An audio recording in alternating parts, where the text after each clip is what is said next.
سلام متنا هبلنا كما يتصنحوا خبركم تملكتي دي دبليو انترناشنال زينتات دي دبليو سوسا جمير لهم كم تلمود ابي زينتات دي دبليو سوسا ما استفلا رئيس غدات بملكه حصر زينتاتن زرزرنا وشت عدنا وصان زدهسس خونيو زينتات بمقرب دما ولدمرت غزاي بسم الله ابلات استودينا حبيرناكم صانيتن نغبرينا دحريس توسن دقائق قدما زينتات سبورت ونقربيو فلما قندي ارست زينتات نقرب لكم أبي أحمد أبي شررنا زقطمه وتدراو سعرتن كسران طرح زي كونس حدنت بقلبة زبل متكل بروباغاندو وحلمي مخانو زنقر يقبل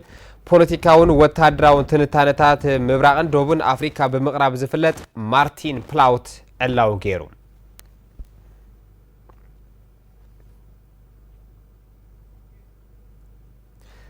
عشان كويدو نعرسنا نخالوت نترف زنبرنا هزبي نأستات شدشتا عماوتي عدد أحما من موت نخون لنا خبلو أبي ما أخل معو تمازابل سبع خاري مقالة زركبو تمازابل تقريتهم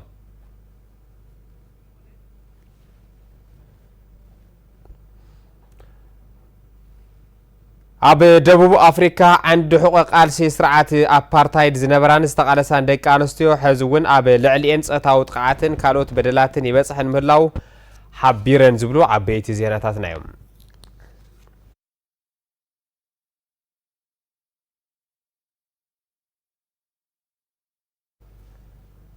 فلما يحصر زيناتات زدسس كونيوم ባህልና ታሪክና ንምጽላም ዝግበር ዘሎ እከይ ተግባራት በመስዓር አሸንዳ በዓብይ ድምቀት ክነብዕሎ ኢና ክብል ቢሮ ባህልን ቱሪዝምን ትግራይ ገሊጹ ቢሮ ባህልን ቱሪዝምን ትግራይ ኣብ ዙርያ ክብርታት በዓል አሸንዳ እቲ በዓል ንህንጸት ሰናይ ምስሊ ትግራይ ዘለዎ ግደን አመልኪቱ ምስ ሶብሚያ ሚዲያ መድረኽ ዘተን እንተሳለጥዩ ነዚ ዝገለጸ እቲ ብምትሕባር ቢሮ ባህልን ቱሪዝምን ትግራይን ማሕበር ባህል ትግራይን ዝተዳለወ መድረኽ ሶብሚያ ሚዲያን አክቲቪስታትን ሳተፍሉ ዘለው መድረኽ በዓል አሸንዳ ንህንጸት ሰናይ ምስልን ሰላምን ምሕዝነትን ህዝብታትን ዘለው ረብሓ ግንዛቤ ክፈጥሩ ዝዓለመ እዩ ባህልናን ታሪክናን ንምምርሳሕ ንዝግበር ዘሎ እከይ ተግባራት ብምብዳህ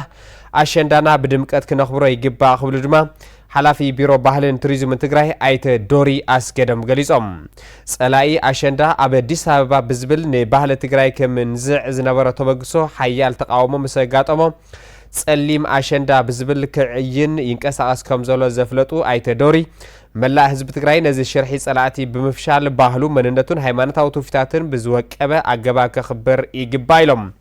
ኣብቲ መድረኽ ሚዲያታት ትግራይን አንቃሕቲ ማሕበራዊ ሚዲያን በዓል አሸንዳ ተጠቂሞም ሰናይ ምስሊ ትግራይ ንዓለም ንምንጽብራቕን ህዝባዊ ዲፕሎማሲያዊ ንምጉልባትን ክሰርሑ ድማ ተገሊጾሎም ሶምያ ሚዲያን አንቃሕቲ ማሕበራዊ ሚዲያን ኣብ ክብርታት እቲ በዓል ሓበራዊ ኣረዳድኣ ብምፍጣር ነቲ በዓል ዝምጥን ዝተናበበ ስራሕ ክሰርሑ ድማ ጻውዒት ቀሪበሎም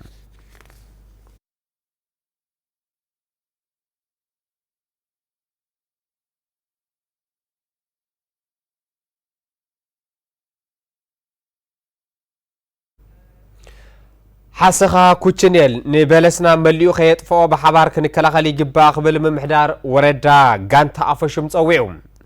اتي ممحدار نزي صوعي حسخا بلس كوتشنيل اب كلن طابياتات وردا غانتا افشم بمسفف حسيبو بلسنا بحدغا خمزاتون اب لعلي حبرتسبنا عبي قطبه وهاسيا نابصح كم زركبنا ملكتو ابزهابو مبرهيم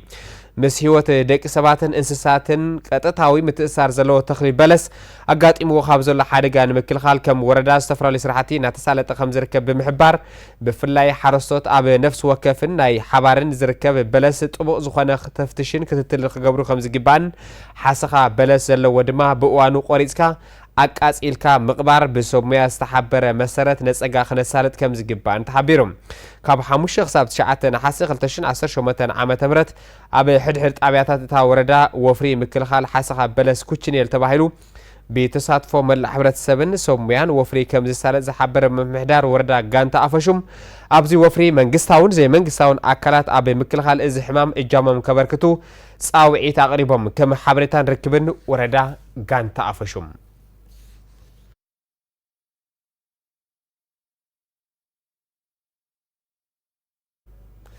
نبي حصرت زينات وصاخ نسجرنا زخبركم تملكتنا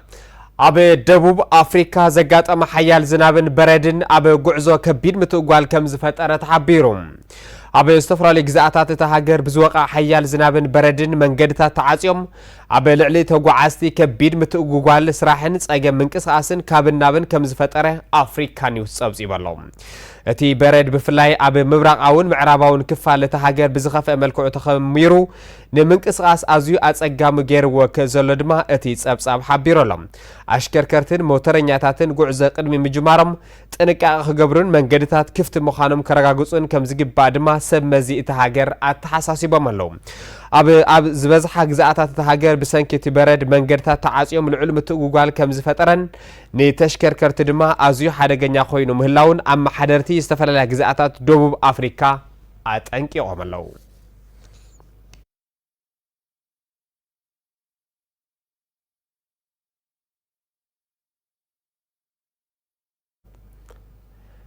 ወርሒ ሓምለ 2026 ኣቆጻጽራ ኣውሮፓውያን ኣዝዩ ውዑይ ወርሒ ተባሂሉ ከም ዝተመዝገበ ኣሜሪካ ሓቢራ። ኤጀንሲ ሜትሮሎጂ ፌደራል እታ ሃገር ከም ዝሓበሮ ወርሒ ሓምለ ቅድሚ ሕዚ ተመዝጊቦም ካብ ዝነበሩ መጠናት ዋዒ ኣዝዩ ዝለዓለ ምዃኑ ገሊጹ። ኣብ ወርሒ ሓምለ 2026 ዓመተ ምህረት ፈረንጂ 76.6 ዲግሪ ፋራናይት ወይ ድማ 24.9 ዲግሪ ሴልሲየስ ዝተመዝገበሉ ምዃኑ እውን ተሓቢሩ።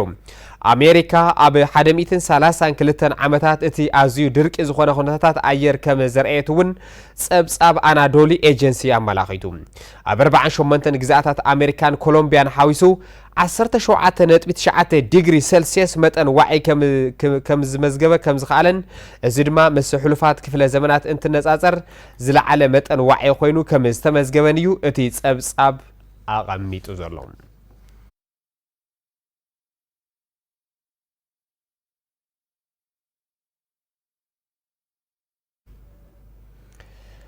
ኣብ ኮሎምቢያ ብዘጋጠመ ሓያል ርዕደ መሬት ኣብ ህይወትን ንብረትን እታ ሃገር ከቢድ ክሳራ ከም ዘብጽሐ ተሓቢሩ። ኣብ ውሽጢ ታሪክ ብዙሓት ዓመታት ኮሎምቢያ ብዘጋጠመ 7.4 ሬክተር ስኬር ዝዕቀን ርዕደ መሬት 132 ሰባት ህይወቶም እንትሓልፉ ካልኦት ብርክት ዝበሉ ዜጋታት ድማ ዳሃዮም ከም ዝጠፈ ቢቢሲ ጸብጺቡ። ኣብ ኮሎምቢያ ዘጋጠመ ልዑል መጠን ርዕደ መሬት ቁጽሪ መወቲ ክውስኽ ከም ዝኽእልን ብርክት ዝበሉ ድማ ክሳብ ሕዚ ኣብ ውሽጢ ፍርስራስ ህንጻታት ከም ዝርከቡን እቲ ማዕኸን ዜና ጸብጺቡ። እቲ ዝለዓለ መጠን ርዕደ መሬት ዘጋጠመ ብምህርቲ ቡና ኣብ ትፍለጥ ከተማ ፐሬይራ ኮይኑ ኣብ ጎረባብቲ ከተማታት እውን ሓደጋ ከም ዝበጽሐ ኣመላኺቱ። በቲ ሓደጋ ምኽንያት 480 ሰባት ጉድኣት ዝበጽሖም እንትኸውን ኣብ ውሽጢ ፍርስራስ ህንጻታት ዝርከቡ ነበርቲ ብህይወት ክወፁ ዝተዋደደ ርብርብ ክግበር ከም ዝግባእ ድማ እዩ ዜጋታት እታ ሃገር ኣተሓሳሲቦም ዘለዉ።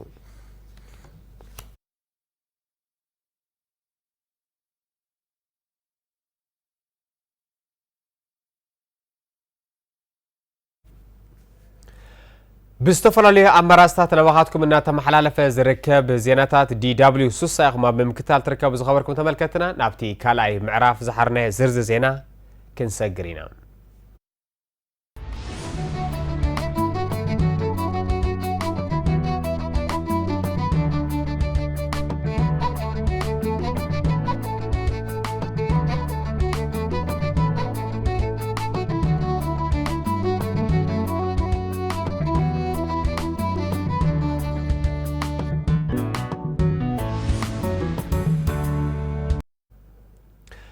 ፈላማይ ጌርና ዝርዝር ዜና ዝሓረናዮ ጉዳይ ተማዛበልቲ ዝጥምት ክኸውን እዩ። ኣሸንኳይዶ ንዓርስና ንኻልኦት እንተርፍ ዝነበርና ህዝቢ ንኣስታት 6 ዓማውቲ ኣብ ኬንዳ ተደርቢና ብሰንኪ ቁሪ ጥሜትን ዕርቃንን ኣደዳ ሕማምን ሞትን ንኸውነልና ክብሉ ኣብ ማእኸል መዕቆቢ 70 ካሬ ከተማ መቐለ ዝርከቡ ተማዛበልቲ ገሊጾም። መንግስቲ ትግራይ ይኹን ማሕበረሰብ ዓለም ተማዛበላይ ትግራይ ሕዚ እውን ኣብ ጽንታ ከም ዘሎ ብምርዳእ ናብ መረበትና ክንምለስ ኩሉ ዝከኣሎም ክገብሩ ይግባእ ክብሉ ድማ እዮም መረረቶም ገሊጾም ዘለዉ። ሳራ ተስፋይ ዝሓዘቶ ዝርዝር እዩ። مريت معراب تجراي ايكونندو نبعل وانا نحراسيو نملا حزب تجراي زعنجل هيا مريت نيرنا كوينغنا بسنكت صلات حزب تجراي كما مقوجنان مربتنا انت مزابيلنا فقدو تبتاتينان نلعلي 6 عاموتي ابكيندا تدربينا مكران قفعن تفراريقوم اب حمام وديقنا محكمن مدحانيتن سينا موتنا نصبلنا يلوم كابزوبا معراب كتم حمورا تمزابيلوم اب IDP سبعة كاريز رخبنا يوم سبت اقعدمه تمزابلتي حمارة تعمل مص 6 عمتنا صحواتنا نقوي نيرنا نزحق نيرنا ننطر نيرنا حيقنا حيا الحمام رخيونا حكمنا نخو تفتحات خينا فتحات خينا فتحات خينا بكل إيه حكم زلق ونيت أتأني يعشني ملؤس ونيس أي رخوانية هي اللخ خلك زلخو يبلين هي بسبب يزبطت ترى يمحرنا ساقر قوي نير بسحار قري خي نير سب زي بالك مكراي أنا نقلخو لو من دوسدن نصح دوسدن مدحانيتي اللي كابك مص سمعي اللي عبي صقمنا عبي شقرنا عبي منكرنا عبي سقينا زلنا سقينا ما ودعتها يولي طبعا يمحرقو መንግስቲ ትግራይ ይኹን ማሕበረሰብ ዓለም ነዚ ጸበባን መከራን ተመዛባላይ ህዝቢ ብዝግባእ ተረዲኡ ካብ አጉል መጽዋዕን ተስፋን ሰጊሮም ዓዱና ክምልስናን ካብ ጽንተት ከድሕኑናን ድማ ንጽውዕ ኢሎም መድሓኒት እንደወሰድኩ ቀሳቀስ የነር حيجنا بسبب العال بسبب خير بسبب يخل زوسد النسب يحزننا نبكتم أبزي أخاف في الاستاقب كونس من يركزي حوار عمشت مئتي متس حنسا عشي متس حنسا تشحي متس حيجنا كاتيتو تمرمرة يلني لمنا أنا قلنا نبي يقيد يقول الله نفاس دخون ركب نملس دخون تعدي دانجرا داسب ولا نتحمم كخلت تحدث جوخا دكبك أبزيكم ترى خيقين السنية سينكين السنية منهم حنتيت مع الدنيا كابزي الخف در اللودي لما تاكلنا زي خلنا فطرون دينا حواتهم ولا دم دينا بقوم ديهم زي كل شيء قرخينا يزلنا كن أنا عيلو كل يوم ناس خالص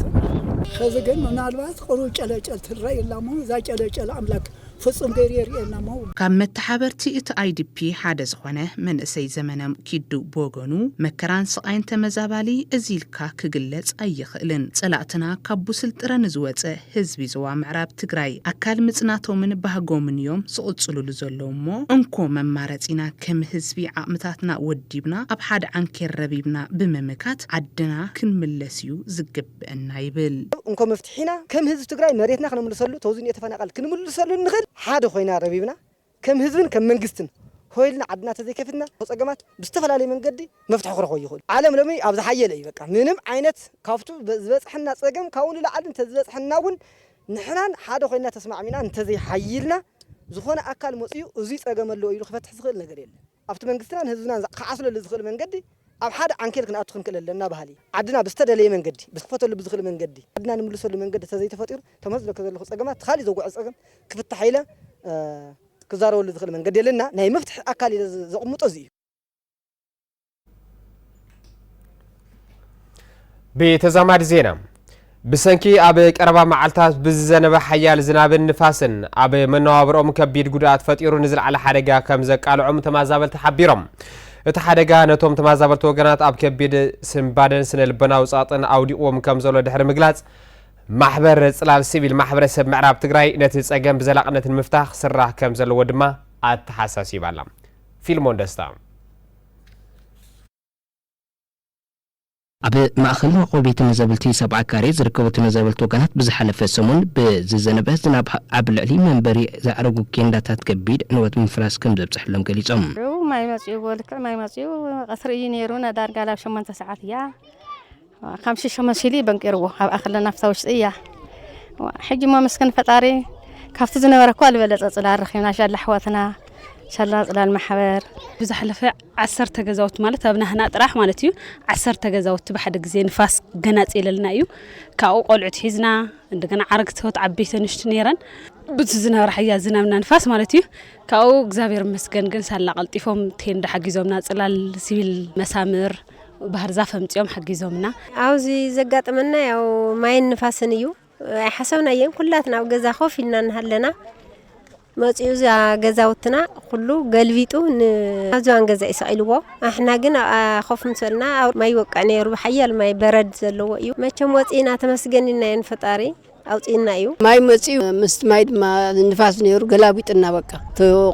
ከንዳ ገልቢጥ ደርቢዎ በቃኒ ኋላት እኽልና ሐቆቅሩ ዝነበራ ዝሃውና ወነ ማይ አሊፉ انا خويم فوريسو ተጋላቢጥና አይትጎዳና ይምበር አኽምለውን ውሽጥ ዘለኹም ንሕና ከፊና ያ አኽለና እቶም ተመዘበልቲ ወገናት ህጹጽ ምላሽ ኣብ ዘድልዮም ዋን ማሕበር ጽላል ሲቪል ማሕበረሰብ ምዕራብ ትግራይ ተፈላለዩ ጽገናታት ምግባር ነቲ ግዜያዊ ጽገም ከም ዝፈትሕሎም ድሕሪ ምግላጽ ዘላቕ መፍትሒ ግን ናብ መረበትና ዝምልከቶ ኣካል ብሰላማዊ መንገዲ ክምልሰና እንደልክ ብሉ ተማሕጺኖም يقنيل كبرتي هابلنا من أسيكا أملاك عدمت عناني حاوكم كل ولود وحواتي بولادكم تحقوس برنحنا أنا يقلن كيتا تفقد مسسو سرد الناس كله تراور الناس لكم كيتا حقوز عدنا تأتونا شعوون مسيهم وديو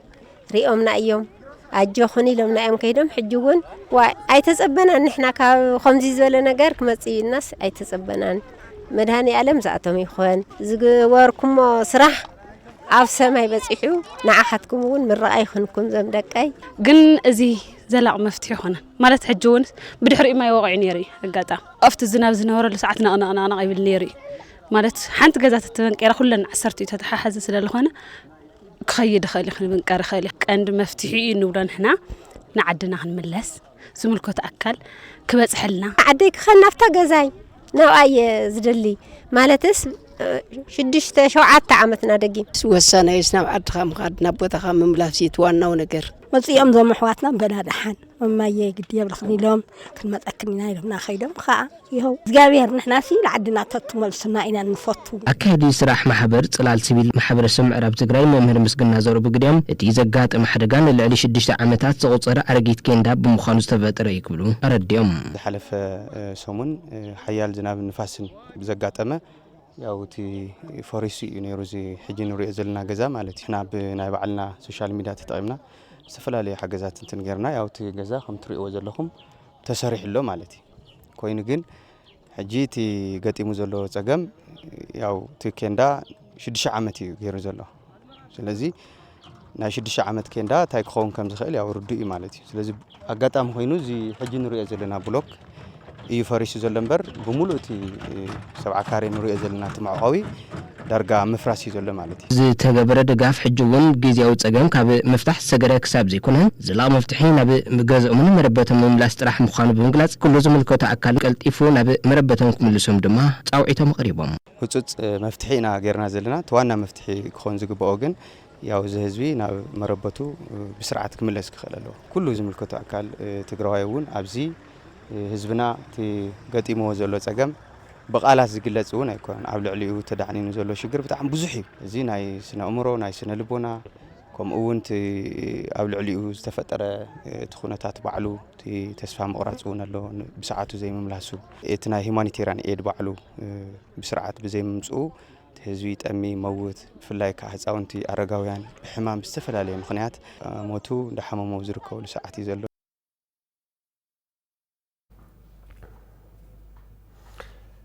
አብይ አሕመድ አብ ሸረሪና ዘጋጠመ ወታደራዊ ስዕረትን ክሳራን ጥራሕ ዘይኮነስ ሓድነት ብጉልበት ዝብል መትከል ፕሮፓጋንዳ ሕልሚ ምዃኑ ዝነገረ ይኽብል ፖለቲካውን ወታደራውን ትንታነታት ምብራቕን ደቡብን አፍሪካ ብምቕራብ ዝፍለጥ ማርቲን ፕላውት ዕላው ገይረሎም ሊድያ ማርቆስ ተቀርበልና ዝርዝሩ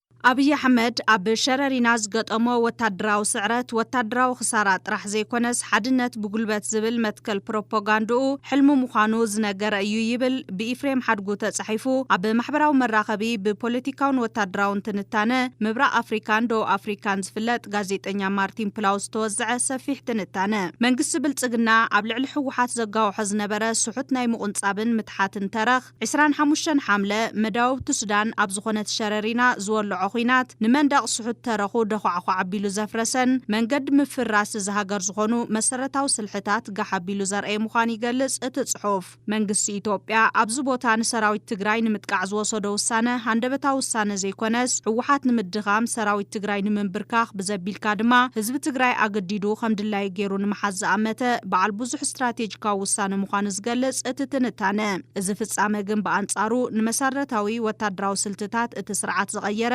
ወታደራውን ፖለቲካውን ግምታቱ ምስ ኣባይታ ዘለዎ ሓቅታት ዘይሳነዩ ምዃኑ ዘርአ ይብል። ኩናት ሸረሪና ንምርዳእ ባህርን ተበግሶን ኣብይ ኣሕመድ ኣቕዲምካ ምፍላጥ ይሓትት ዝበለ እቲ ብኢፍሬም ሓድጉ ተጻሒፉ ኣብ ማሕበራዊ መራኸቢ ብፖለቲካውን ወታደራውን ትንታነ ምብራቕን ደቡብ ኣፍሪካ ዝፍለጥ ጋዜጠኛ ማርቲን ፕሎት ዝተወዝዐ ሰፊሕ ትንታነ ናብ ስልጣን ካብ ዝመጸሎ ትሒዙ ስርዓት ፌደራሊዝም ንብሔራውን ግዝኣታዊ ሓድነትን ናይ ህልውና ሓደጋ ኢሉ ዝተለዓለ ኣህዳዊ መንግስቲ ኣወዳድባ ክተክል ዘንቀለን ምዃኑ ይብል እቲ ትንታነ። ኣካል እዚ ምፍጻም ስትራቴጂኡ ማሕለኻ ኣብ ዝብሎም ናይ ምድኻምን ካብ ቅድሚቱ ናይ ምእላይን ዝኾኑ ወታደራዊ ወፍሪ ኣብ 2013 ዓመተ ምህረት መሓዙት ኩናት ብምእካብ ኣብ ትግራይ ዕናዊ ኩናት ብምውላዕ ህይወተ ማይተ ሸሓት ሰባት ኣጥፊኡ መሰረተ ልምዓታት ዕንዩ ኣብ ሰነድ ተታሒዙ ዝርከብ ገበናት ኣንጻር ሰብኣውነት ፈጺሙ እዩ። ይኹን እምበር ብወገን ህወሓት ነቲ ምስ ዘራያቱ ዝተሰለፈ ሓይሊ ፌደራል ብዘድንቕ ኩነታት መኪቱ ናብ ሰልማዊ ዘተ ኣብፂሕዎ እዩ። ብዚ ምኽዋን ዝኣበዮ መንግስቲ ፌደራል ቀጥታ ወታደራዊ ጎንፂ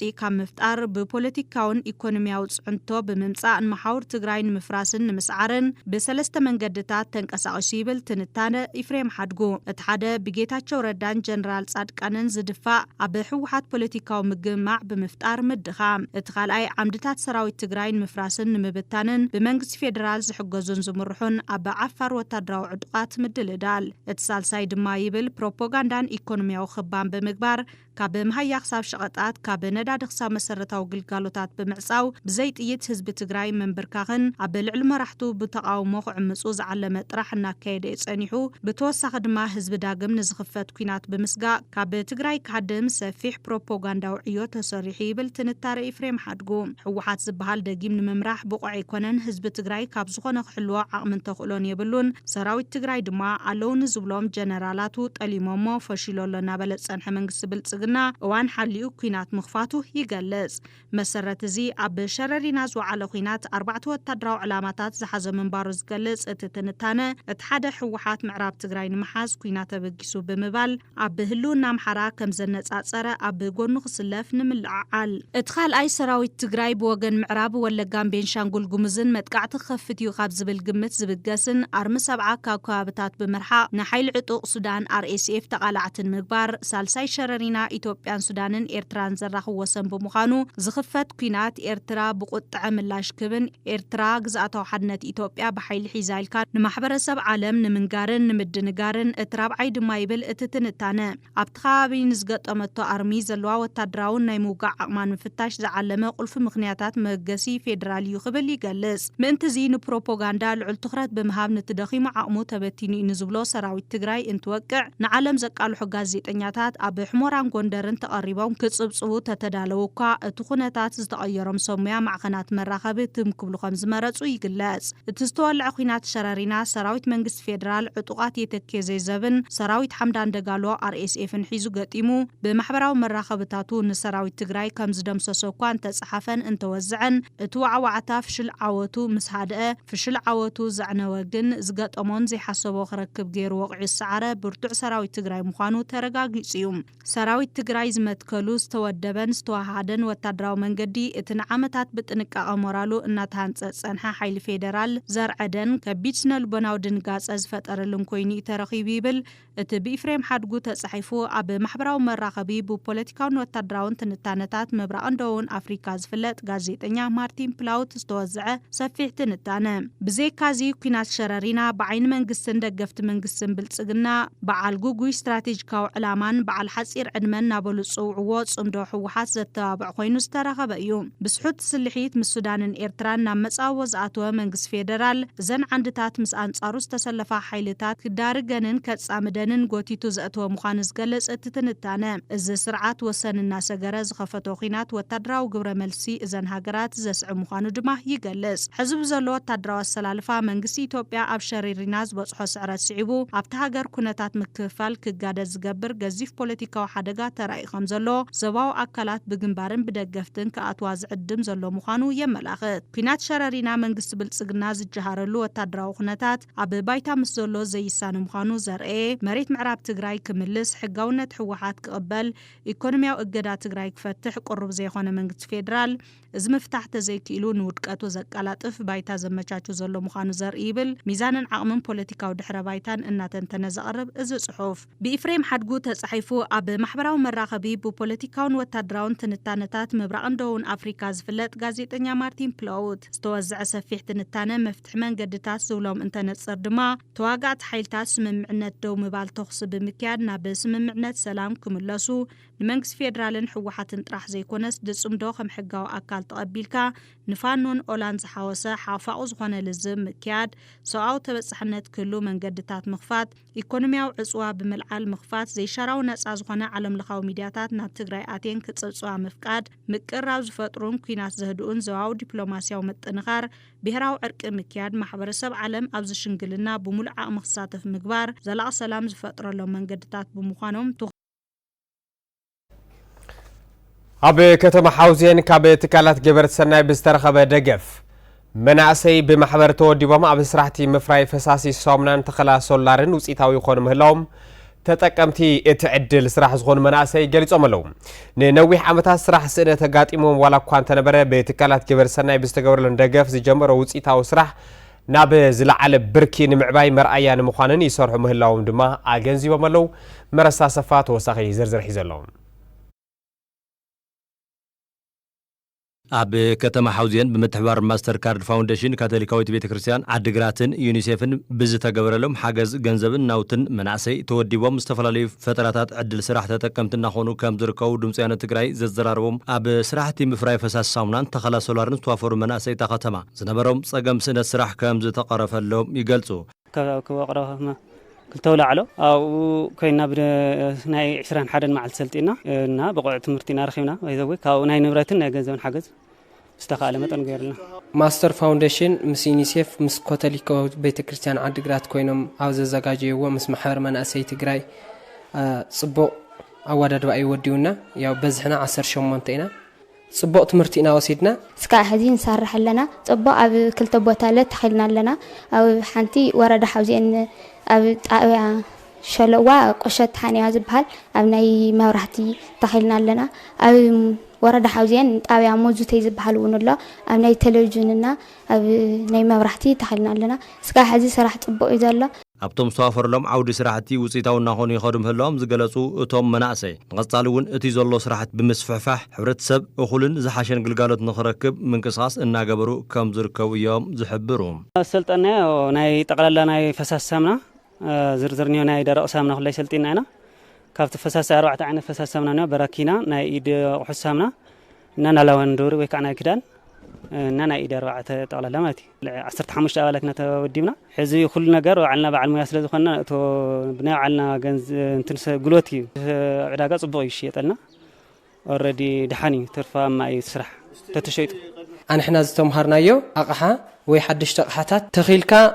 ኣብ ግልጋሎት ምውዓል እዩ እተን ዝተርፈ ሓደ ናይ ጥገና እየን ብቑዕ ትምህርቲ ንወሰድናዮ ናይ ተኸላ ግን ብጣዕሚ ቆንጆ እዩ እስካብ ዝሓዚ ክልተ ዓይነት ዓበይቲ ስራሕቲ ሰሪሕና ንሕና ደቃቕም ልዕሊ 11 13 ዓይነታት ደቃቕም ስራሕትታት ሰሪሕና ኣለና ጥገና ልዕሊ 2-3 ዝተውሃውናዮ ኣፍቱ ናይ በላ ብዝተምሃርናዮ መንገዲ ብቑዕ ብዝኾነ ጽፉፍ ብዝኾነ ዋላ ዋግኡ እውን ካብቲ ዘሎ ዕዳጋታት ኣንሕና ኣውኖ ግልጋሎት ካብቲ ዘሎ ዕዳጋታት 20% ቅናስ እዩ ነዊሕ ዓመታት ስነት ስራሕ ኣጋጢምዎም ከም ዝነበረ ዝገለጹ እቶም መናእሰይ ሕዚ በዞም ገበርቲ ሰናይ ትካላት ድጋፍ ካብ ዝረኽቡ ናብዚ መነባብሮም ንምቕያርን መርኣያ ኮይኖም ንኻልኦት እውን ከሰልጥኑ ጻዕርታት እናሓየሉ ከም ዝርከቡ ወሲኾም ሓቢሮም 2012 የተመረቀ ብዲግሪ ማለት እዩ ካብኡ ስራሕ ስም ኮይና ጸኒሐ ሕዚ ግን ኣብዚ ስራሕ ካብ ዝጅምር ትሕረሰብ በቀረባት ንምቕራብ ካብ ርሑቕ ዝመጽ ብዙሕ ዘሎ በቀረባ ብዙሕ ዓይነት ሳሙና ብዝደልየ ዓይነት ብናይ 1 ሊትር በዓቕሙ ምስትሕዝን ይሆ ኩነታት በዓቕሙ ኦልሬዲ ኣብዚ በቀረባ ይረከበሎ ካብ መቐለ ይመጽ ነይሩ መብዛሕትኡ ሰብ ኣብ ስራሕ ክውዕል ኣለዎ ተተኻኢሉ ብንካል መጠን ኣብዚ ሃዚ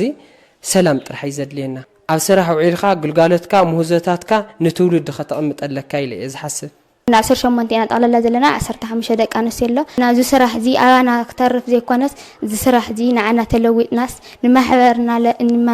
ማሕበረሰብና ጠቒምናስ እዞም ኣብ ደገ ኣብ ጫት ገለ ዝውዕል ዘሎ መናእሰይ ንዕኦም ናብዚ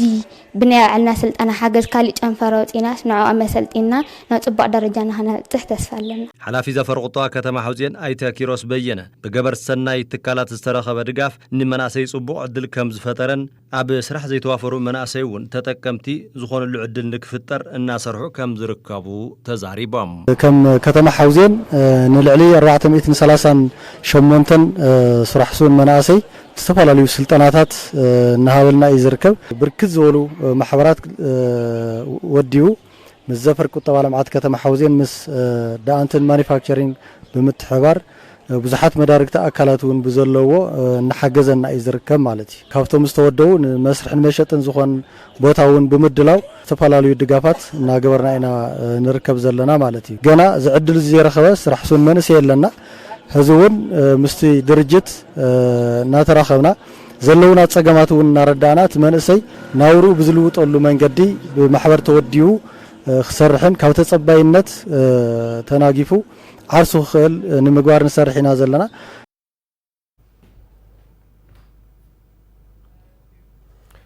ሙልጌታ ታደሎ ዝላእኾ ፀብፀብ እዩ መረሳ ሰፋ ክቅርበልና ፀኒሑ ዝኸበርኩም ተመልከትና ናብ ካሊእ ዜና ሰግሪና ክፍለ ከተማ ዓይደር ብፕሮጀክት ልምዓታዊ ሰፍትኔት ተሓቂፈን ክሕገዛ ክሰርሓ ዝፀንሓ ተጠቀምቲ ልምዓት ሰፍትኔት ቀዳማይ ዙር ድሕብሪ ምምራቐን ን5 ዓመት ሰርሓሉ መስርሕን መሸጥን ኮንቲነር ዕደላ ሳሊጡ ተጠቀምቲ ልምዓት ሰፍትኔት እቲ ክፍለ ከተማ 418 እንትኾና ዝተተሓዘ በጀት ብምትኽኻል ኣብ ዝሕዚ እዋን ን20 ስድራ ስዋኣት ሓዊሱ ብዝወፀ ዕፃ 100 ደቂ ኣንስትዮ ተረባሕቲ ከም ዝኾና እውን ተገሊጸሎ መንበረ ሃይለ ስላሴ ኣብ ትሕት ብርኪ ቁጠባ መነባብሮ ዝርከባ ደቂ ኣንስትዮ ክፍለ ከተማ ዓይደር ካብ 2016 ዓመተ ምህረት ኣብ ፕሮጀክት ልምዓታዊ ሰፍቲኔት ተሓቂፈን ኣብ ስራሕ ዝጸንሓ እንትኾኖም ኣብዚ ሕዚ እዋን ቁጠባዊ ዓቕመን ብዝበለጸ ዘበርኻሉ ዕድል ንምፍጣር ን100 ደቂ ኣንስትዮ መስርሕን መሸጥን ኮንቲነር ከም ዝተዓደለን ኣተሓባባሪ ከይዲ ስራሕ ምግቢ ውሕስናን ሰፍቲኔት ዞባ መቐለ ኣይተተሻለ ብርሃነ ገሊጾም ኣብ ኩሎም ብቐጥታ ናብ ስራሕ ናብ ተጠቃምና ክሳገራ ስለ ዘለዎን ናይ ክፍለ ከተማ ዓይደር 418 ግን ኩለን ስለዘይኣክል ብነፃ ዕጫ ተሰማተን 100 ካብ ዋናነት 80 ናይ ሰፍትኔት ተጠቀምቲ ብዕጫ ናፍቲ ሸድኣትን ዕዳጋ ማእኸል ተጠቀምቲ ናይቲ ዕዳጋ ማእኸል ክኾና ን5 ዓመት ግዜያውነት እዩ ውሽጢ 5 ዓመት ኣብቲ ዘላቒ መናብሮ ስራሕትን ጀሚረን ዘሎ ተቐይረን ቀፂረን ናብ ዝዓበየ ናይ ንግዲ ስራሕቲ ክሰጋገራ درجة من نورون كساقران يتعلموا أو دحرة 5 عامات كعخمة زول دخاتات دقنات مسرح مشيتن نادنا خم نقدرنا دقفاء مالتي ኣብ ክፍለ ከተማ ዓይደር ከባቢ ዓዳ ሓስተዓደለ እቲ ማእኸል ዕዳጋም ብቐጻልነት እናሰፍሐ ዝኸይድ ከም ዝኾነ ብምሕባር እተን ተጠቀምቲ ብስርዓትን ብዝወፀ ሕግን ተረባሕቲ ንምዃንን ናብ ርአን ናብ ዝሐሸ ብርኪ ዘሰጋግራሉ ኸይዲ ክፈጥራ ከም ዝግባእ ኣይተተሻለ ሓቢሮም እዮም ኣጋጣሚ ኮይኑ እቲ ክፍለ ከተማ ጽቡቕ ውሳነ ወሲኑ ሓደ ዓብዪ ዕዳጋ ማእኸል ኣብዚ ይፈጥር ኣሎ ናብ 50,000 ካሬ ሜትር ከባቢ ወሲና ዘለና ዘሎ ለዚ ንሳተን ነዚ ዕድል ክጥቀማሉን ክቕየራሉን እንተዘይ ኮይኑ بعلن آتن تزي سرح لقينا كفترة نتيوزع نادي خارج خاطر هاي أنت ملمين النوزاتين زلوا بململا مالت بيروقح لذي أباعتين كسرحان كغير خلال اللون تزي كونوا علامو ونسحس لزلا بروجكت نخالق خمن زلا سرح نزل يعني معدر مالتي لذي كمل أخت خلف هذا اللي جميرنا اللواتن صراحة بدي قال لنا قليت قال لنا بجزء جزء خلينا نغيرها توز أخبها نعوز قرف سرحنا بمطعم سرحنا زلنا أفتاتوا هوا تنعدل آتين كغيرالون كسرحلون خلاهم نزولي حلفة زخل ملقتي كلا أبتسنا سرعة موسى عزان عدلان استرخبوانا محداريك في لكتم عيدر أي تهافتم مريتام أبتخبابه ما أخل عداغان خلو باستفرالي محبرس بنبرتن استفرالي محبرسابن تخبابي حتى يقرب كم زنبر بمحبار نسب مريت بممسجان اتن تتكمتون بسرعة نستحسب اللوج الجالوت كوعلن كم أون أبتخبابي نزجبر معلت عداغا كم زن السرن أجنزيبهم حتى بخبابي المعات نايز خبابي معات اللوم عداقا يكون لنا زولون حتى قريبهم أقاطعم كوينو فتح حتى زقروا اللوان منقستي نزوزني تقلال لا كخون زخيل ناي كحسا ቅርሽን ካሊን ብቐጥታ ንምሃብ ኣብ ዝተጸገመሉ ናይዚ ከባቢ ማሕበረሰብ ቀሲሉ መንግስቲ ተለዋጥ ቦታ ይኹን ካሊ እስካዕ ዝበና ቀልጢፉ ናብ ተግባር ይስገር ኢሎም ሰብ መሬት ናይዚ ከባቢ እዚ ንዝገበርዎ ኣስተዋጽኦ ብሽምቲ ክፍለ ከተማ ህዝብን ምምሕዳርን ካብ ልቢ ንሰብ መሬት ዝኾኑ ክነመስግን ንደሊ ሕዝንኣኻትኩን እውን ካብ ጽባሕ ጀሚሩ ማለት ካብ ጽባሕ ጀሚሩ መዓልቲ ማኣዝ ይኹን ዝብል ከም ጣብያ ዝተነጸረ መዓልቲ ክቕመጥ እዩ መዓልቲ ዕዳጋ ኩሉ መዓልቲ እኳ መዓልቲ ዕዳጋ እንትኾነ ብፍሉይ ድማ ሰኑዶ ይኹን ቀዳም ብፍሉይ ኩሉ ሕብረተሰብ ዝሽቅጠሉ ነዚ ከባቢ እዚ ክእወጀሉ እቲ ቤት ምኽሪ ብዝወሰነ ይክኸውን ተጠቀምቲ ትዕድል ዝኾና ደቂ ኣንስትዮ ንዝተገበረለን ድጋፍ ብምምስጋን ብዝመረጾ ዓውደ ስራሕ ዕውታት ኮይነን ኣብ ዝተቐመጠለን ገደብ ግዜ ዝሐሸ ለውጢ ንኸምፃ ከም ዝሰርሓ ድማ ኣገንዚበን ብጣዕሚ ጽግምቲ እየ ጸኒሐ ካብኡ እሳተን ምስ ረኸብኩ ዘን ቅርሺ ሰን ምስ ረኸብኩ ግን ለውጢ ኣምፅእ እየ ስዋ ይገብር ንእሽተይ ምራኸ ይገብር ሳሓተላይ ይገብር ኣቢለ ቅየር የብላ ለላሃም ናገር ቅየር የብላ ናብ ጽቡቕ ከዚ ሕሺ ከፍትን ናርኩ ወሳለን ማዓንቲ ማ ብስር ብንበለጸ ደስ በሃሊ እዩ ተሓጒሰ እየ ኢለ መጠን ነይብሉ ተሓጓስ ተሓጒሰስ የንቀጥቅጥን እንለዩ በቃ ልሰርሐሉ ምልዋጥ መሳሪሕ ልክልወጥ ሰሪሕ ልክዓቢ ደቀል ከምህር በቃ ሙሉእ ስድራይ ለዊጠ ካሊኡን ክልውጥ እየ ዝደሊ ልሕግዝ ዝደሊ ጽቡቕ እየ ኣነ ምንም የነበረኒ በቃ ዳሰብ እየ ዝሰርሕ ነይረ ሳለው ግን በቃ ሰው ይሰርሕ ብጣዕሚ በቃ ዓርሴ ኸኢለ ነበር ለኹ እና ከዚለ ቆንጆ ወጽሕነኝኦ ተንሕዋታይ ለሃም ኢሉ ኸጽሐን በቃ ንኽልወጥ ደስ ይብለኒ ዜና ወጻኢ ኣብ ደቡብ ኣፍሪካ ዓንዲ ሕቆ ቃልሲ ስርዓት ኣፓርታይድ ዝነበራን ዝተቃለሳን ደቂ ኣንስትዮ ሕዚ እውን ኣብ ልዕሊአን ፆታዊ ጥቃዓትን ካልኦት በደላትን ይበፅሕን ምህላውን ሓቢረን እዘን ኣብ ብሄራዊ መዓልቲ ደቂ ኣንስትዮ ሃገረን ድምፀን ዘስማዓ ደቂ ኣንስትዮ ደቡብ ኣፍሪካ ሕዚ እውን ተረባሕነትን ድሕነትን ንምርግጋጽ ብቐጻልነት ከም ዝቃለሳ እንትገልጻ ኣብቲ መድረኽ ዝተረኸቡ ፕሬዚደንት እቲ ሃገር ሲሪል ራማፎዛ ድማ ደቂ ኣንስትዮ ደቡብ ኣፍሪካ ሕዚ እውን ኣብ ገዝአን ከይተረፈ ስጋኣት ድሕንነት ከም ዘለወን ገሊጾም ይብል ጸብጻብ አልጀዚራ ትዕግስቲ ሓጎስ ቅድሚ 70 ዓመውቲ ንጸለምቲ ደቡብ ኣፍሪካውያን ተኸልኪሉ ንጻዓዱ ጥራሕ ዝፍቀድ መስርሕ ቦታ መጓዓዓዝን ኮፍ መበልን ከይተረፈ ዝተፈለየ ነይሩ ኣብ ደቡብ ኣፍሪካ ነዚ ብሕብሪ ቆርበት ክብሪ ሰብ ልዕል ትሕት ዘብል በትሽዑ እዋን ሕጊ ተባሂሉ ዝትግበር ዝነበረ ጨቋን ስርዓት ኣፓርታይድ ንምቋም እምበር ብ1956 ቆጻጽራ ፈረንጂ ኣብቲ እዋን ዝነበራ ጀጋኑ ተቃለስቲ ጸለምቲ ደቡብ ኣፍሪካውያን ደቂ ኣንስትዮ አንጻር እቲ ሕጊ ዝተልዓለ ፊርማ ብዙሓን ብምትእኽኻብ ህንጻ ሕብረት ተባሂሉ ናብ ዝጽዋዕ ላዕለዎት ሰበስልጣን ዝርከብሉ ቦታ ብምኻድ ን30 ደቃይቕ ዝኾነ ይኹን ድምፂ ከየስምዓ ብዘይ ድምፂ ተቃውሞአን ኣስሚዐን እቲ ሽዑ ዝተጠቐማሉ ድምፂ ብዘይ ድምፂ ሜላ ተቃውሞ ድማ ኣብቲ እዋን ዝነበራ ጸለምቲ ደቂ ኣንስትዮ ደቡብ ኣፍሪካ ንዝበጽሐን በደልን ጭቆናን ጸዊረን ምጽንሐንን ድሕሪ እቲ ተቃውሞ ግና ነቲ በደል ዝጻወር ማእገር ከም ዘይብለንን ዘመላኽት ኣመር ገይረን ተቃሊሰን ድሕሪ ዝፍጻመ ቃልሰን ሕይለን ብምቕጻል ድማ ድሕሪ ነዊሕ ን40 ዓመታት ዝጸንሐ ቃልሲ ስርዓት ኣፓርታይድ ተወጊዱ ሰብ ብሕብሪ ቆርበቱ እናተፈለየ ክብሩ ዝምዘነሉ እዋን እውን ኣብቂዑ ኣብ ደቡብ ኣፍሪካ ኣብ 1994 ቆጻጽራ ፈረንጂ ድማ ፈላማይ ዲሞክራሲያዊ መረጻ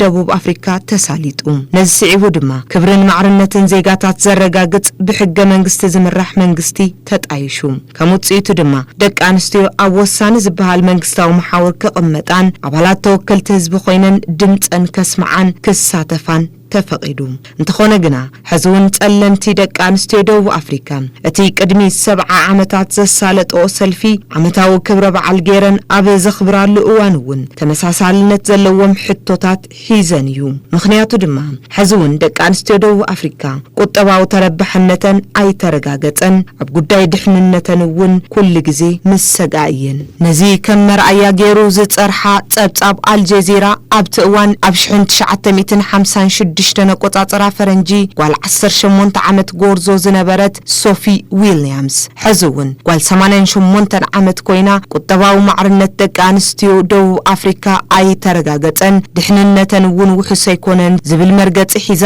ዳግም ተቃውሞኣ ንምግላጽ ኣብ ጎደናታት ጆሃንስበርግ ከም ዝተሰለፈት የመላኽት። ደቡብ ኣፍሪካ ካብ ስርዓት ኣፓርታይድ ነፃ ወፅያ ዲሞክራሲያዊ ስርዓት ተሃኒጹን ደቂ ኣንስትዮ ኣብ ቁልፊ ዝበሃሉ መንግስታዊ መሓውራት ከኣትዋ ተገይሩን ምርኣያ ዝሐጉሳ ምዃኑ ዝገለጸት ተቃላሲት ኣዶ ሶፍ እቲ ዘሎ ስርዓት ዓቕሚ ደቂ ኣንስትዮ ኣብ ምዕባይ ሃፍቲ ከኻዕብታ ኣብ ምግባርን ድሕንነተን ኣብ ምርግጋጽን ዘሎ ክፍተት እናተርኣየ ቅድሚ 70 ዓመታት ንዝተፈጸመ ቃልስን ዝተረኸበ ዓወትን ምጽምባል ከቢድ ምዃኑ ንምግላጽ ድማ ሎሚ ኣብ ሻቅሎትን ዘይምርግጋእን እናነበርና ከመይልና ሕሉፍ ዓወት ክነጸምብል ዝብል ሕቶ ተሓትት ይብል አልጀዚራ ኣብ ጸብጻቡ እዚ ወርቃዊ ዝተብሃለሉ ሕቶ ሶፊ ድማ መሪሕ ቃል ክብሪ ሃገራዊ መዓልቲ ደቂ ኣንስትዮ ደቡብ ኣፍሪካ ዝዓመት ኮይኑ ሰፊሩሎም ኣብ መድረኽ ሃገራዊ ክብረ በዓል መዓልቲ ደቂ ኣንስትዮ ደቡብ ኣፍሪካ ዝተረኸቡ ፕሬዝደንት ሃገር ሲሪል ራማፎዛ ፖለቲካዊ ተሳትፎ ደቂ ኣንስትዮ ኣብ ዝሓሸ ብርኪ ዝርከብ እኳ እንተኾነ ልዕሊ ፍርቂ ቁጥሪ ህዝቢ ዘለዎን ደቂ ኣንስትዮ ደቡብ ኣፍሪካ ቁጠባዊ ተረባሕነተን ከረጋግጻን ድሕንነተን ውሕስ ክኸውንን ግና ኣይተኽኣለን ዝብል መደረ ኣስሚዖም እዮም። ካብ ወርሒ ጥሪ ክሳብ መጋቢት 2026 ነቆጻጽራ ፈረንጂ ጥራሕ ፖሊስ ደቡብ ኣፍሪካ 9782 ገበን ጾታዊ ዓመጽ ደቂ ኣንስትዮን 12590 ድማ ጾታ መሰረት ዝገበረ ጥቃዕትን ከም ዝተፈጸመ ኣብ መዝገቡ ዘስፈረን ትኸውን። እዚ ጸብጻብ ናብ መዓልታውን ትስላሕ ድማ ኣብ ደቡብ ኣፍሪካ ኣብ መዓልቲ 108 ጾታዊ ዓመጻት ከም ዝፍጸሙ ዘመላኽቱ መረዳእታታት ከም ዘለው አልጀዚራ ኣብ ጸብጻቡ ኣስፊሩሎም። ኣብ ዝሓለፈ ዓመት ማእኸል ምሕደራ ብሄራዊ ሓደጋ እቲ ሃገር ጾታ መሰረት ዝገበረ ዓመጽ ከቢድ ብሄራዊ ሓደጋ ኮይኑ ምባሉ ዘዘኻኸረ ጸብጻብ አልጀዚራ ፕሬዝደንት ራማፎዛ እውን ደቂ ኣንስትዮ ደቡብ ኣፍሪካ ሕዝውን ኣብ ጎደናታትን ኣብ ገዛእንን ከይተረፈ ድሕንነት ከም ዘይስምዐንን ኣብ ስጋኣትን ፍርሕን ከም ዝነብራን ገሊጾም ይብል። ነዚ ድማ ዋላ እውን ድሕሪ 70 ዓመታት ጽኑዕ ቃልስን ዝተወሰነ ዝተረኸበ ዓወትን ብሚልዮናት ዝቁጸራ ደቂ ኣንስትዮ ደቡብ ኣፍሪካ ኣብ ድኽነትን ስጋኣት ድሕንነትን ይነብራ ኣለዋ ክብል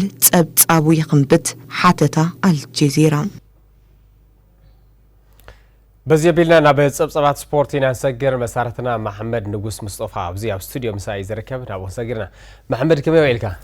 ጽቡቅ ልሽይ ከመይ ጽንሕ ግርም ከመይ ዜናታት ስፖርት እንታይ ይመስል ነለተሉ ማዕንተ ዝሓዝና ያኸ ግርም ብርክ ዝበሉ ዛዕዋታት ስፖርት ውሽጢ ዓድን ወፃኢን ሒዝና ቀሪብና ኣለና ከም ትፍለጥ ተጋሩ ተጻወት ኩዕሶ እግሪ ኸዚ ናብቲ ናይ ሃገራዊት ጋንታ ጻውዒት እንዳቀረበሎም ይዝርከብ ካብዚኣቶም ሓደ ተጻዋታይ ጋንታ ወልወሎ ዩኒቨርሲቲ ዓዲግራት ነጻነት ገብረመድህን ናብ ሃገራዊት ጋንታ ኢትዮጵያ ጻውዒት ክቀርበሉ ክኢለሎ ብተማሳሌት ትሕቲ 20 ዓመት ዝኾነ ቢንያም ኣብርሃ እውን ጻውዒት ቀሪቡሉ ኣሎ ካብዚ ተወሳኺ እውን እቶም ብሉጻት ዝበሃሉ ተጋሩ ተጻወቱ እውን ናብ ዓበይቲ ጋንታት ኢትዮጵያ እንዳተጸምበሩ እዮም ዝርከቡ ብዛዕባ እዚ ስፍሕ ዝበለ ሓበሬታ ክልውና እዩ ምስ ዜናታት ዝውር ተታሒዙ እውን ብርክ ዝበሉ ዜናታት እንዳወፅኦም ዝርከቡ ጽባሕ ሓደ ፍጻመ ፀዋታ ብደረጃ ኣውሮፓ ሓደ ዓብዪ ፀዋታ ክልው እዩ ንሱ እውን ፍጻመ ፀዋታ ጽዋዕ ስፖርት ካብ ኣውሮፓ ኣብ መንጎ ኣስቶን ቪላን ፒኤስጂን ምሽት ሰዓት 4 ዝካየድ ፀዋታ እዚኦምን ካልኦትን ሒዘ ኣለኹ ብሩህ ግዜ ይኹነልካ ኣመስኪነ ወልድሽ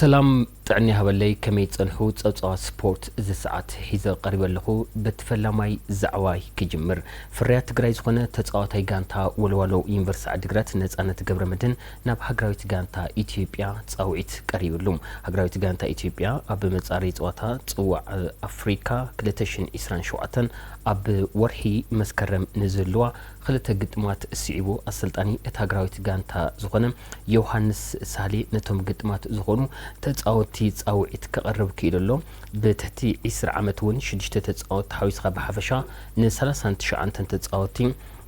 تصاوعت زقربو كوينم كابزياتهم غانتا ولوالو يونيفرسيتي عدغرات اب بريمير ليج ኢትዮጵያ ንክትጸንሕን ናብ ኮንፌደሬሽን ጽዋ አፍሪካ ንክትሐልፍን ግደ ካብዝ ነውሮን ተጻወት ሓደ ዝኾነ ፍርያት ትግራይ ዝኾነ ነጻነት ገብረመድህን ናብ ተሃግራዊት ጋንታ ጻውዒ ዝቀርበሉ ተጻወት ኣይኮይንሎም ካብ ትሕቲ 10 ዓመት ውን ፍርያት ትግራይ ዝኾነ ተጻወት ሸገር ሲቲ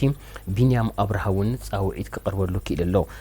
ድሕሪ ነዊሕ ዓመታት ተጋሩ ተጻወቲ ናብ ሃገራዊት ጋንታ ኢትዮጵያ ቅልቅል ኣብዝብል ዘሎ ግዜ بمداي زور تتصاوتون تتصاوت مقلسو عندرتا زخونو كينيدي قبرت صادق ناب بحر دار أشناف هافتو ناب إثيوبيا مدن حلا ولدات سوفانيا السيفة ناب إثيوبيا نقد بانك كمون تتصاوت هاي غانتا ولوالو يونيفرسيتي عدغرات داويت قبرو مالتون جديون ناب إثيوبيا بنا كمسس أمبرو ذكريوم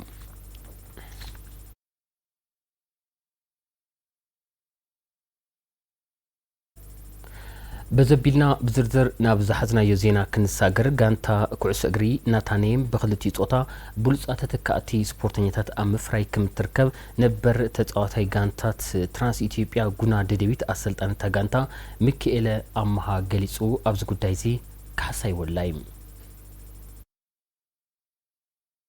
غانتا ناتانيم بنبر تصاوتي غانتات ترانس ددبيتن غونان ميكائيل امها ستاشتن تتخون كاب 2008 جميرا دما بركت سور سغنات حقيفه اب كللا ولدرات نتاتفت متيام اتا غانتا كاب 7 عامت جميرو 17 عامت كل عدم زركو سغنات بببركو سلطانا نهاوت كم زلا دما اسلطان تا غانتا زخونه ميكائيل امها يغلص طب غانتا ناتانيم كاب زمسرات كاب 2008 يتمسرتو 2008 تمسرتو عبيتي ناي تግራይ ولدرات او كوروما بستخايد لمثالي 2 عامت بارتيسيبيت غيرو يصبو وطيت ولمصي بحري وانت خناتات تفطيرو دحرت خناتات دما اب سجنات تحتيلو عدمهم كان 7 عامت جميرو كساب 19 عامت اب 7 كاتيجوري عدم خفيلو اب سرح يزركب بزحات صبوات قلعت ون فريمنا له مثالي 7 درتا زاتي لنا كوانا حدا من اسي بيرسونال ون اسكا وጭ عدل زمكرون لونا سلطاني ميكائيل غانتا كمسرت وسنلو مخنياتن اب تحتيو زلو سجنات زوم سلطاناتن زملكت دما زسعبيليم عدت نايكوعشة تكنيك كلوتيو خلاي بسنة مقبار سلطنا بدن بين مهرومينا سالساي أكايدهم سنة سرعات أو سنة مقبار قليل عندي قلت سنة سرعات كافت سبورت يرحقون بزح زرفي تنقولت هاني صبوات زيجا كخونو تخيلنا صبوات تجاوش المفراي كذي خونه دم صبوات زيجا كخونو هنات عبيد سعرنا مالتي هذا تجاوتي أنيرة ترانس إثيوبيا تجاوت عبي أو ترانس تجاوت عبي قنا والتا ددبيت كان مقاله كان مون مسراتي سلاذ انا تጫويت اغاطامي يتسخع علين او كوصح زحاسو خيت حصو ግን انا كحاسو زحاسو ነገራት አይተሳخعني ለተخوليفه قريده لخون تمايو ነው ደሜውን ስለዘሎ ዋይነት አውታ ጋንታ ደቀንሲውን ሒዛ ከም ዘላ ሰልጣን ሚካኤል ወሲኹ ዝገለጽ እንትኾን ቡሉጻት ደቀንሲ ተጻውትን መፍራይ ናስርሐሉ ከም ዘለውን ገሊጽሎም ቀንሲ ከም ዝተፈልጦ ሕጽረት ኣለና ብዙሕ ጠመተይ ተገበረለ ነይሩ ሀዚ ግን ከም ጋንታ ጋናታየሙን ኣብቲ ዲ ላይሰንስ ውን ወሲደ ካብቶም ዝወሰደ ሓደ እየ ኣብኡ ውን ደቀንስትዮ ክበራታ ኣለዋን ብዝተባሃለ መሰረት ደቀንስትዮ ጀሚርና ልዕሊ 30 ደቀንስትዮ ትሕተና ኣለዋና ተፈናቀልት ኣለዋ ከም መቐለ ውን ጌርና ሓዊስና ጽቡቕ ጋንታ ንሰርሕ ኣለና ኣብታ ጋንታ ዘሎ ተጻወት ብግዶም ማልያ ኩዕሶን ሓዊሱ ብርክስ ወለ ድጋፋት ከም ዝግበረሎም ብምግላጽ ብቕዓቶም ንምዕባይ ጠንኪሮም ይሰርሑ ከም ዘለዎም ገሊጾም እዮም 3 ዓመት ያናቴ ካብግን 2008 የተመሰረተ ኣነ 3 ዓመት ጌርና ቆስካል ኣብ ሰሙን 3 ግዜ ኢና ንሰርሕ ትሬኒንግ ና ለሰራርሓና ብጣዕሚ ጽቡቕ ትሬኒንግ ና ንሰርሕ ማልያ ግዛዕ ሓገዝ ተጌርና ይኸዚ ከም ማእኸለ ብርሃን ለኪና መካሪ ማልያ ሓገዝ ተጌርና ኣው ኩዕሾለ ተጌርና ኣብ ጓለን ስቴት ኾንካ ኩዕሾ ትጫወተልኻ ብዙሕ ፀንተታት መጽዩ ግን ለለ እሱ ተቢልኻ ወለድኻ ለሺሎም ፈቂዶም ሰድኻ ተለው ካብኡ ኸይድኻ ለኡ ኾንካ ለለ ጽቡቕ ትርእተ ኣለኻ ንኣኻ ለትሕጎስኻ ዝለሎ ነገርሲ ብዝትሪኦ ነገርስ ክጠፍእ ይኽእል ኩለካ ጓለን ስቴት ሃምዚ ዝፍለጥ ኣብ ገዛ ለሳያ ትሰርሕ ይኾነ እንከይትወፅለ ይግበር ግን እዚ ወለድኻ ለሓጊዞምካ ሺሎምካ ፈቂዶምልኻ تحقيسهم تصدقوا تلولله للأ زناقوال استيتي لعنتو للوسي ترسعي قبركاي بزوح حاجة ذات يقبرلنا أيو كأولا بالله على لا أوزي نحنا نسلت له يقبرلنا نجارن دجنا في الليل ولا خوينو حاجة ذات لخونا بسنا مقارلة نكون محيش غيرنا أيو كاو زلولة أصلا نقار مخانولا كاولا تكنيكاتنا تكتيكات نكنحز غيرنا يوم سلطاني ميكيلا كوعس أجر تقرأ ذلوا بركز ملكات نتقلت دما إذا سعوريتو هيويم كانت علامنا كمان سلطاني قلعت وصبغ درجة من صحيح كم سلطان عبيت كانت تتلوانا هذا نعم مجاويو خلاي كمان حليفون بروفيشنال خونو زغلو نايسن البنا هنصات لا جبرناينا سلساي طعنهم زحلو صبغ زيغا ون مفراي مالتي كعس تግራይ ኣብዚ ሕዝን ኩነታት ኢለ ገልጽ ኣነ ምክንያቱ ቅድም ኢልካ ምስሊ ትራንስ ጉና ተወዳደር ተለኻ ትራንስን ጉናን ተስታውሰን ተለኻ 80 እና 80 ልዕላዊ ሚእታዊ ደቂ ዘኻቢ ተጋሩ ተጫዋች ነይሮምና እዮም ዝኽርዑ ተጋሩ ነይሮምና እዮም ሕዚ ግን ኦልሞስት 100% ዳርጋ ክበሃል ክእል እዩ ተወሰኑ ተጋሩ ኣለውና ሰውን ዘይንጥቀመሎም እዮም እዚ ዳርጋ ሞይቱ ኢልና ንሓስብ ነቲ ሞት ና ወቅታዊ ና ስፖርት ትግራይና ትንሳኤ ዝኮን ድማ ይኸው ይስራሕሎም መንእሰይ ትርኢ ኣለኻ እዚ ዝምልከት ኣካል ብሙሉ ጠመተ ክገብረሉ ይኽእል ነይዎ እዞም ቆልዑ እዚኦም ተጠሚቶም ክድገፉ ክኽእል ነይዎም ከምዚ ዓይነት ውድራት ክበዝሕ ክኽእል ነይዎ ኣካይዳና ና ስፖርት ስትራቴጂና ቅየር ክኽእል ነይዎ